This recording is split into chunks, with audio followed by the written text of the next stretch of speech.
Hi, in this tutorial I'm going to show you how to use validation in WPS Spreadsheet. I'm going to show you how to do it in the correct form. So for example, we have here age column where we can insert only the numbers between 18 and 30. So for example, if you want to validate this column, we need to select the cells where we want to insert the validation. So for example, I insert this option in these 4 cells, and after that I need to go to data and I need to go to validation and I need to click here validation. Then I need to go to settings, and on validation criteria we need to select on the allow. For example, we select here whole number, but of course you can use validation to validate the other types of data. So I click on whole number and then I select here between, and on minimum I type here 18 and on maximum I type 30.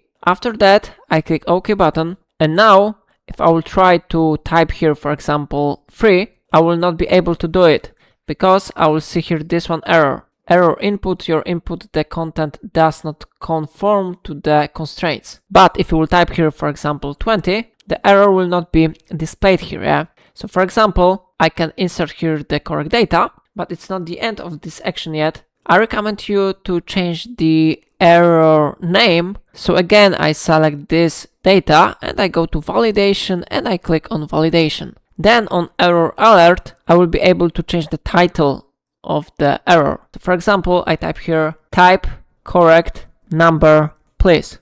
After that, I click OK button. And now if I will type here, for example, 4 and I will click enter, I will get this text on the error title. So it is visible here. Type correct number please. How you see, it really works, yeah? So if I helped you to make validation in WPS Spreadsheet, remember to like this tutorial and subscribe my channel. Please let me know in comment if it's of your problem.